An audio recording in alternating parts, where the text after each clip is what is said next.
Remnant 2 is much bigger than the original, presenting various threats that can steamroll you, even if you're prepared. Given the new mechanics and features, it's a lot for the average person to pick up, though the game does a decent job with its tutorials. Here's what you should know on how to increase your chances of survival.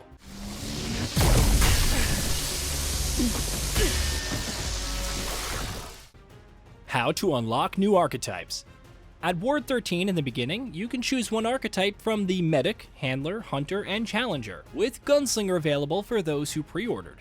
Once you can equip a secondary archetype, you must find specific items to unlock the other archetypes. For instance, upon locating the Broken Whistle, speak to Mudtooth in Ward 13 to get the Handler class.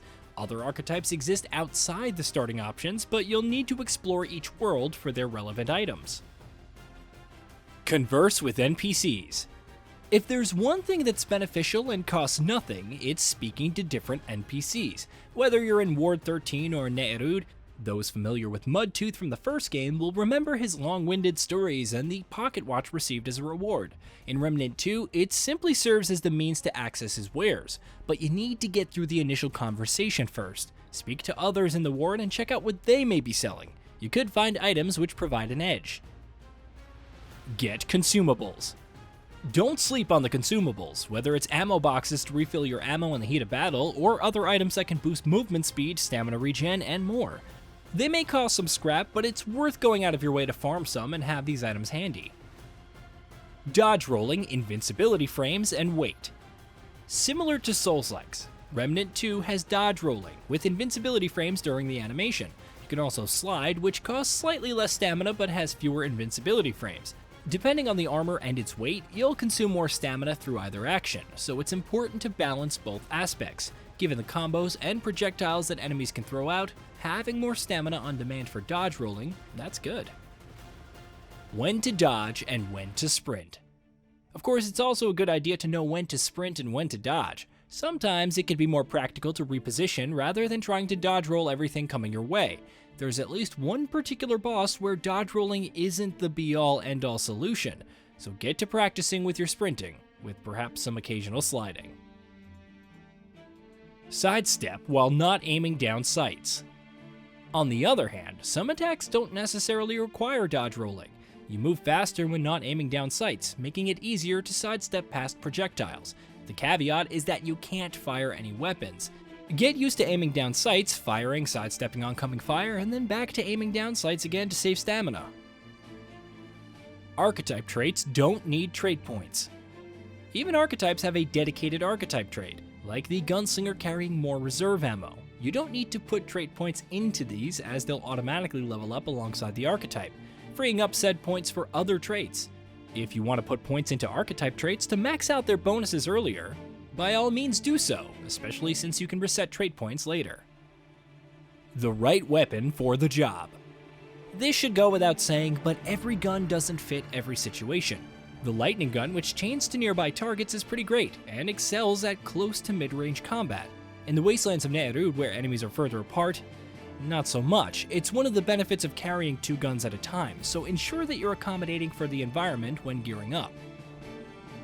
Listen to the music.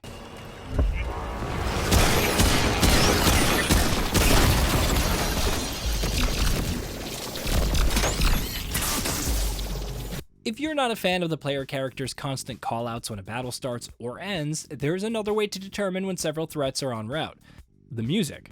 While great on its own, when it suddenly swells, expect several threats to assault you, from smaller enemies to elites. Enemies can also appear behind you at will, so whenever the music hits, scan your surroundings and get ready to fight. Critical versus weak spot damage. You may notice different colors for damage numbers. White damage numbers indicate regular damage. Red indicates damage from hitting weak spots. Yellow numbers are critical damage and depend on critical hit chance, with the overall amount based on critical hit damage and your attack.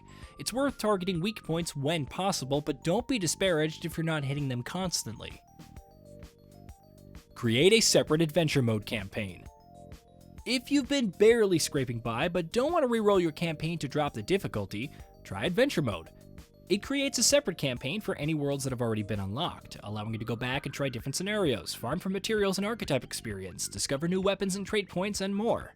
Of course, new enemies that will curb stomp you mercilessly may appear, but it's still a worthwhile option if you've already cleared the first world and upgraded some decent weapons. Plus, you can always play on a lower difficulty. Adjust control settings on console. The sensitivity settings on consoles, at least on PS5, are a little iffy. When starting, things may feel incredibly sluggish, so you change your horizontal and vertical sensitivity when moving and while aiming down sights, adjust the dead zone, and enable aim snapping as well, which isn't as harsh as it sounds. These should provide a smoother experience, even if you need to mess around for the perfect setup.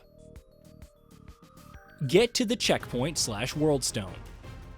Dynamic threat generation is a funny thing. Once the music hits and you know you'll be swarmed, it's not always the best idea to hightail it to the nearest world stone, since you can't use it while in combat. However, if you're low on healing and resources and want to race ahead to just get at least to the next checkpoint, go ahead. You don't need to interact with it, simply just getting to it is enough. Even if you die, at least you'll spawn further ahead. Weapon mod powers and how they work. Weapon mods, unlike archetype skills, don't have timed cooldowns. Instead, they're reliant on the amount of damage dealt with that weapon. Each mod has an associated mod power number, which determines how much damage is necessary to recharge it. If you want to use weapon mods at a quicker rate, make sure to put points into mod power generation. Don't fully upgrade starting weapons. While upgrading some of your starting weapons is necessary, try not to dump too many resources into them.